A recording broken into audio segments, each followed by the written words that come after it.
May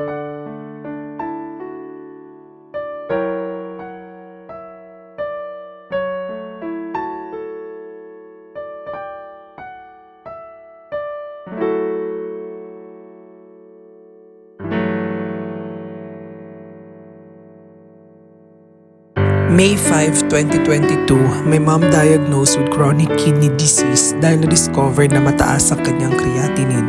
During that time, the doctor recommended na i-dialysis na siya, pero dahil marami kaming hindi magandang naririnig about dialysis, kaya hindi kami naniwala at pinakiusapan na lang ang doktor niya na daanin sa gamot. At sa awa ng Diyos ay naging normal yung mga sumunod na araw, naging malakas at malusog si mama at nagagawa ang mga dati niyang ginagawa. Fast forward to January 24, 2023. Hindi na siya makahinga. We decided na ipa-hospital na siya. Sa unang ospital na pinagdalan sa kanya ay walang nangyari. Kaya we decided na dalhin na siya sa NKTI.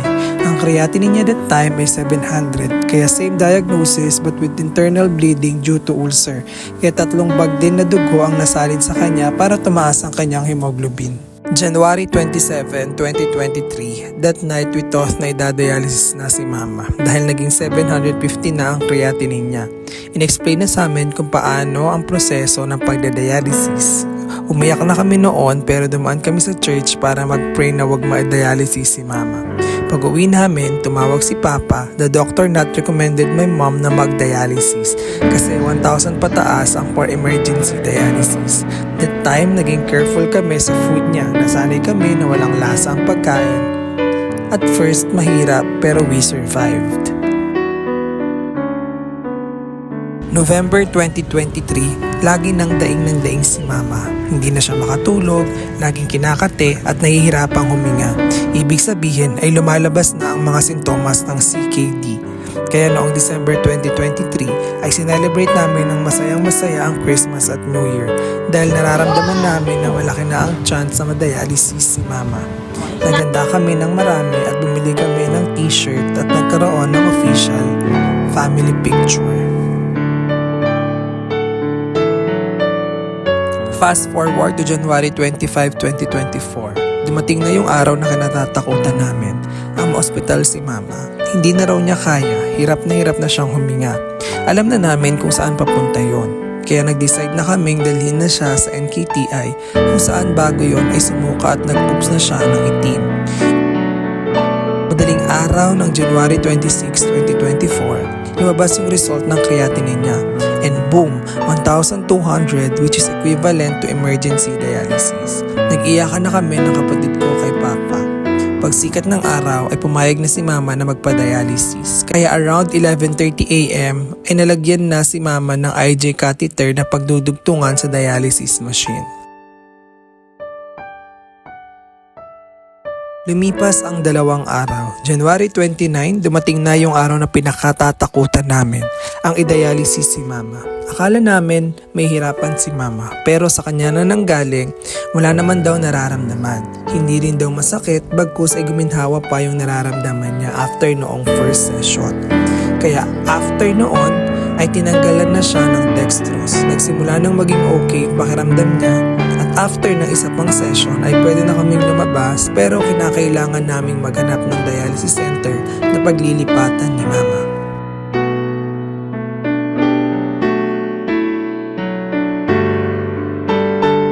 Pagkalabas ay naghanap na kami ng dialysis center. Ang nahanap namin ay ang A San Jose del Monte City. Ang nakuha niyang schedule ay Wednesday and Saturday. Sa unang dialysis niya dito ay sinamahan namin siya ng buong pamilya na magpa-dialysis para ipakita ang suporta at pagmamahal namin sa kanya. Nakasama niya kami sa laban na mayroon siya at hindi namin siya iiwan sa laban na ito.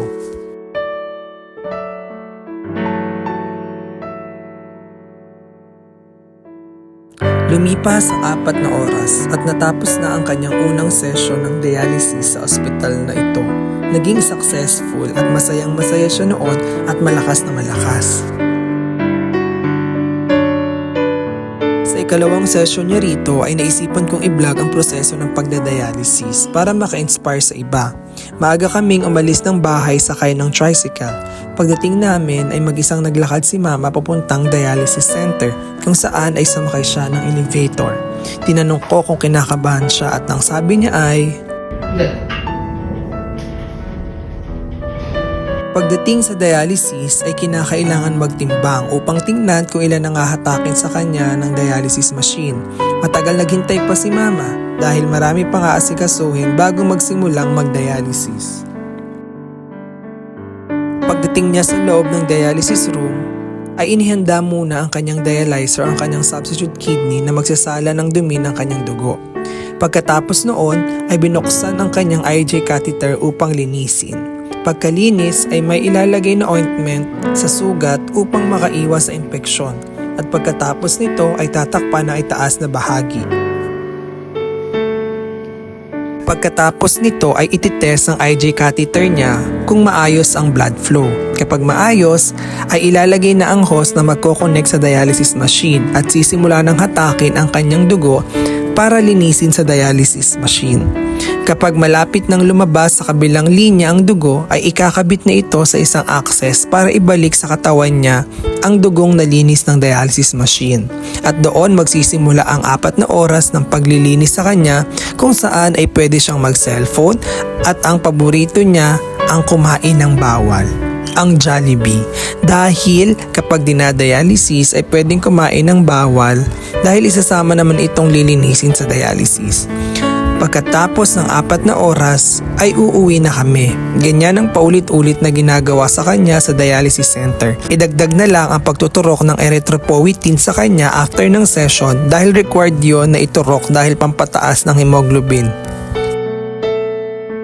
Katulad ng buhay, hindi sa lahat ng pagkakataon ay perfect ang pagdadialysis. May mga time na nagkaklat ang dugo ni mama kung saan ay hindi na naibabalik ang iba niyang mga dugo. May mga time rin na nahihirapan siyang huminga kaya lalagyan siya ng oxygen. Pero ang pinaka-worst na naranasan niya ay ang ma-infection ng kanyang IJ catheter na magdudulot ng kanyang pag-chill. Dito ay nanginginig siya dahil sa sobrang lamig na para raw siyang nasa loob ng freezer. Kaya tinuturukan siya ng paracetamol at tatapatan ng ilaw para humupa ang panginginig niya. Hindi lang isang beses itong naranasan ni mama, kundi maraming beses na dumating pa sa point na ayaw na niyang magpa-dialysis. Kaya para di na niya maranasan ito ay kailangan niyang magpalagay ng AV fistula. Naging mahaba ang proseso nito sa NKTI. Kaya noong June 7 ay masaya kaming natapos ang operation ni mama sa pagkabit nito at hihintayin na lang ang 2 buwan para magamit na ito. Habang hinihintay na magamit ito ay may iba pang mga naranasan si mama. Halos naikot namin ang lahat ng ospital dito sa amin dahil naglabas-masok siya sa ospital noong July dahil sa uncontrolled blood pressure. Tumaas hanggang 240/160 ang BP niya. At hindi lang yon dahil nagkabeke rin siya noong buwan na yon. Kaya hindi namin makakalimutan ang buwan ng July. Fast forward again to August 1, 2024. Binigyan na siya ng clearance para gamitin ang kanyang fistula. Sa unang beses na sinubukan ay nag-fail ito. Lumobo ang ugat ni mama na dahilan para magklat ito at magkaroon ng malaking pasa. Pagkatapos ng 3 linggong pagpapagaling at pagpapahinga ay sinubukan muli kung saan naging successful ito. Gayon din sa second attempt bago mag-fail ulit sa 2nd pagkakataon. Kaya bumalik kami sa National Kidney para magpalagay na ng tanda kung saan siya tutusukan. Pagkalipas ng 3 linggo ay sinubukan muling gamitin ito at nagkaroon ng 4 na sunod-sunod na successful cannulation. Dahilan para dumating kami sa exciting part, ang pagbunot sa kanyang IJ catheter. At first kinakabahan siya, pero kagaya ng sabi niya ay hindi naman daw masakit at parang normal lang ito. Ito na sana ang start ng journey niya kung saan ay hindi na siya mahihirapan at makakaligo na siya ng maayos. Fast forward to October 20, pag-uwi galing dialysis ay hinang-hina siya. Dahilan para dalhin ulit namin siya sa NKTI at dito na nga siya ulit na confined sa 2nd pagkakataon dulot ng ulcer kaya nagkaroon ng internal bleeding. Maraming sinaksak sa kanya sa kamay at sa paa. Hanggang sa dapat ay uuwi na kami, ngunit tumaas ang kanyang BP dahilan para ma-hold kami. Gabi ng October 25 nang biglang pag-inom ni Mama ng gamot ay hindi na ito gumising hanggang nagtuloy-tuloy at binawian na siya ng buhay at kinuha na ng may kapal sa ganap na 2:30 na October 26 dahil sa acute myocardial infarction due to upper gastrointestinal bleeding that the underlying cause is bleeding peptic ulcer disease. Sa pagtatapos ng kanyang paglalakbay, napagtunto ko na ang laban ni Mama ay hindi lang sa kanya. Ito ay naging lakas at inspirasyon para sa amin na nagmamahal sa kanya at sa mga taong nakasaksi sa kanyang tapang. Traidor ang chronic kidney disease, isang sakit na walang pinipiling edad o malinaw na babala. Ipinapakita nito sa amin ang halaga ng bawat sandaling may maayos na kalusugan at ipadama ang lakas ng pagmamahal, katatagan at pananampalataya sa kabila ng pinakamadilim na oras. Ang kwento ni Mama ay nagsilbing paalala na sa kabila ng hirap, may lalim at saysay sa bawat pagsubok. Bagamat wala na siya sa aming piling, mananatili ang kanyang alaala sa bawat buhay na naantig niya. May pananampalataya ako na ang kanyang paglalakbay, bagamat puno ng sakit, ay naging inspirasyon para sa kapwa niyang lumalaban at higit na pinalalim ang aming pagtitiwala sa mahiwagang plano ng Panginoon. Sa pagpapatuloy namin sa aming buhay, dala ko ang lakas na iniwan ni Mama. Ang kanyang pakikibaka ay nagturo sa amin na yakapin ang buhay ng buo, ipagpatuloy ang kanyang naiwang aral at magtiwala sa kalooban ng Diyos. Sa kanyang alaala, palalakasin ko ang kamalayan tungkol sa sakit na ito at ipapaalala sa lahat na bawat hamon may dahilan at may pag-asa.